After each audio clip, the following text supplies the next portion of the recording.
একদিকে যুক্তরাষ্ট্র ইরান একটা স্থায়ী যুদ্ধবিরতি নিয়ে আলোচনা করছে। আমেরিকা বা ডোনাল্ড ট্রাম্প ইরানের কাছে অসহায় আত্মসমর্পণ করে 14টি শর্তই মেনে নেওয়ার কথা দেওয়ার মাধ্যমে অবশেষে ইরানের কাছে হাঁটু গেড়ে বসছে, ইরানের সামনে আত্মসমর্পণ করছে। ঠিক সেই সময় গোপনে গোপনে কেন আবার এই হরমুজ প্রণালীতে ফ্রান্সের জাহাজ প্রবেশ করছে, এটা নিয়ে এই মুহূর্তে চরম এক অসন্তোষ দেখা দিয়েছে। আমেরিকা থেকে কখনো বিশ্বাস করা যায় না, সেটা স্পিকার গালিবাফ উল্লেখ করেছিল। কেননা আমেরিকার প্রত্যেকটা নাগরিক এই মুহূর্তে যারা প্রশাসনের দায়িত্ব রয়েছে তারা সকলেই এক একটা ধূর্ত শিয়ালের মতো। তারা প্রকাশ্যে এক কথা বলে, আবার বাইরে তারা আর এক কথা বলে, যে কারণে তাদের মুখের উপরে সরাসরি স্পিকার মোহাম্মদ বাঘের গালিবাফ তিনি এই হুঙ্কার ছেড়ে তাদের আসল চরিত্রটা তুলে ধরেছিল। আমরা আরও একবার দেখতে পাচ্ছি যে 14 পৃষ্ঠার একটা এমওইউ নিয়ে এই মুহূর্তে ইরানের কাছে আমেরিকার পক্ষ থেকে ছুটে যাওয়া হয়েছে। আবার ঠিক সেখানেই ফ্রান্সের পক্ষ থেকে লোহিত সাগরে তাদের সবথেকে শক্তিশালী যুদ্ধজাহাজ চার্লস ডা গল এটা পাঠানো হচ্ছে। এটার মানে কি? একদিকে ডিপ্লোমাসি, আবার আরেকদিকে মিলিটারি পয়জনিং। এই যে মিলিটারি পজিশনিং, এটা কি ইরান বোঝে না? ইরান খুব ভালোভাবে বুঝতে পারছে। আবারও ভেস্তে যাওয়ার সম্ভাবনা দেখা দিয়েছে ফ্রান্সের এই পদক্ষেপের কারণে। যুক্তরাষ্ট্রের দিক থেকে বলা হচ্ছে যদি এই চুক্তি হয় তাহলে মিডল ইস্টে চলমান সংঘাত অনেকটাই থেমে যাবে। এটা ডোনাল্ড ট্রাম্পের কথায় আছে না যে সে ভেঙে যাবে কিন্তু মস্কাবে না। আমেরিকা এমন একটি রাষ্ট্র, তারা সরাসরি ইরানের কাছে আত্মসমর্পণ করছে, আবার ভিতরে ভিতরে তারা যে এখনও পর্যন্ত ইরানকে ভয় পাচ্ছে না, ইরানের বিরুদ্ধে তারা আক্রমণ করার জন্য প্রস্তুত, এটাই বোঝাতে চাচ্ছে। অর্থাৎ বিশ্ববাসীকে তারা উল্লেখ করতে চাচ্ছে যে আমরাই এখনও সুপার পাওয়ার। কিন্তু বাস্তবতা হচ্ছে এই আমেরিকা সম্পূর্ণভাবে সকল চেষ্টা চালিয়েও যখন ব্যর্থ হয়েছে তখনই কেবল তারা ইরানের সামনে হাঁটু গেড়ে বসতে বাধ্য হয়েছে।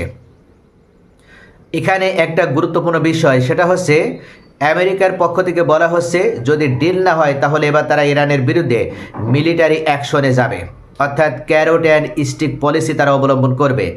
একদিকে আলোচনার টেবিল, আবার অন্যদিকে হামলার হুমকিও প্রদান করছে।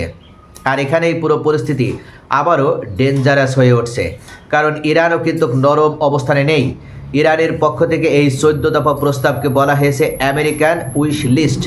তাদের ভাষায় এটা বাস্তবসম্মত কোনো সমঝোতা নয়, বরং আমেরিকার নিজের চাওয়া পাওয়ারই একটা তালিকা তারা ঝুলিয়ে দিয়েছে।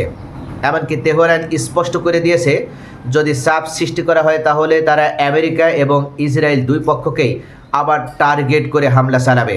মানে ডিপ্লোম্যাসি চলছে ঠিকই, কিন্তু ব্যাটল ফিল্ড এখন রেটরিক এখনও পুরোপুরি বন্ধ হয়নি।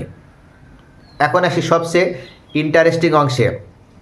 ঠিক এই সময়ে ফ্রান্স হঠাৎ বড় এক মুভ নিয়েছে। সিএনএনের তথ্য অনুযায়ী ফ্রান্স তাদের এয়ারক্রাফট ক্যারিয়ার চার্লস ডা গলেকে রেড সি অঞ্চলে পাঠাচ্ছে। বন্ধুরা, চার্লস ডা গলে কোনো সাধারণ যুদ্ধজাহাজ নয়, এটা ফ্রান্সের সবচেয়ে পাওয়ারফুল নেভাল অ্যাসেট, একটি ফ্লোটিং মিলিটারি বেস বলা যায়। এতে fighter jet, surveillance system, missile defence capability সব কিছুই রয়েছে। আর সবচেয়ে গুরুত্বপূর্ণ বিষয় হলো এই যুদ্ধজাহাজ একা যাচ্ছে না, এর সঙ্গে রয়েছে এসকর্ট ওয়ারশিপ গ্রুপ, মানে পুরো নেভাল স্ট্রাইক একটা ফরমেশন। ফ্রান্সের প্রতিরক্ষা মন্ত্রণালয়ও জানিয়েছে এই বহর ইতিমধ্যে সুয়েজ ক্যানাল অতিক্রম করে দক্ষিণ লোহিত সাগরের দিকে যাচ্ছে।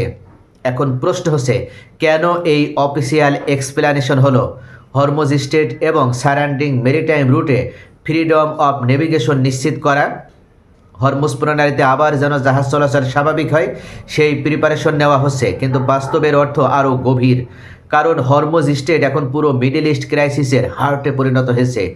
বিশ্বের বিপুল পরিমাণ অয়েল শিপমেন্ট এই পথ দিয়েই যায়।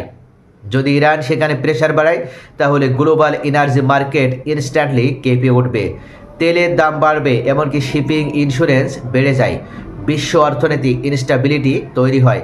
তাই পশ্চিমা দেশগুলো এখন হরমুজ ইস্যুকে শুধু রিজিওনাল প্রবলেম হিসেবে আর দেখছে না, এটা এখন গ্লোবাল ইকোনমিক সিকিউরিটি ইস্যুতে পরিণত হয়েছে। ফ্রান্স বলছে এটি একটি মাল্টিন্যাশনাল ইনিশিয়েটিভ, অর্থাৎ মানে ফিউচার অপারেশনের একটা গ্রাউন্ড ওয়ার্ক এখান থেকেই তৈরি হচ্ছে।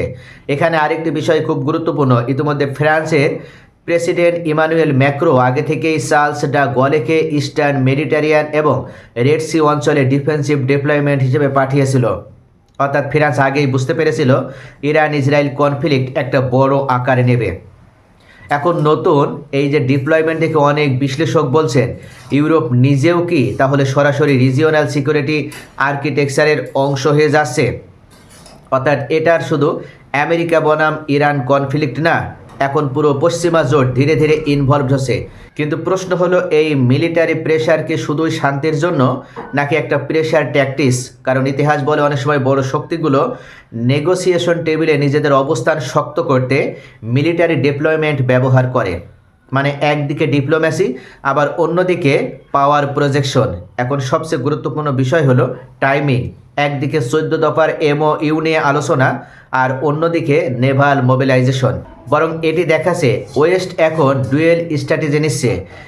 নেগোটিয়েট if possible, prepare for force if necessary. অর্থাৎ সমঝোতা হলে ভালো, না হলে মিলিটারি অপশন রেডি অবস্থায় রয়েছে। কিন্তু সমস্যা হলো ইরানও একইভাবে প্রেশার পলিটিক্স খেলছে। তাদের মিসাইল ক্যাপাবিলিটি, প্রক্সি নেটওয়ার্ক এবং হরমুজ লেভারেজ এখনও পশ্চিমাদের জন্য একটা বড় থ্রেট। ফলে পরিস্থিতি এখন এক্সট্রিমলি ফ্র্যাগিল। একটি ভুল সিদ্ধান্ত, একটি নেভাল ইনসিডেন্ট, একটি মিসাইল স্ট্রাইক পুরো রিজিয়নকে আবার ফুল স্কেল কনফ্লিক্টের দিকে ঠেলে দিতে পারে। 14 দফার এই সমঝোতা কি সত্যিই যুদ্ধ থামাবে? এই মুহূর্তে বিশ্লেষকদের মধ্যে সবথেকে বড় চিন্তার বিষয় এটা।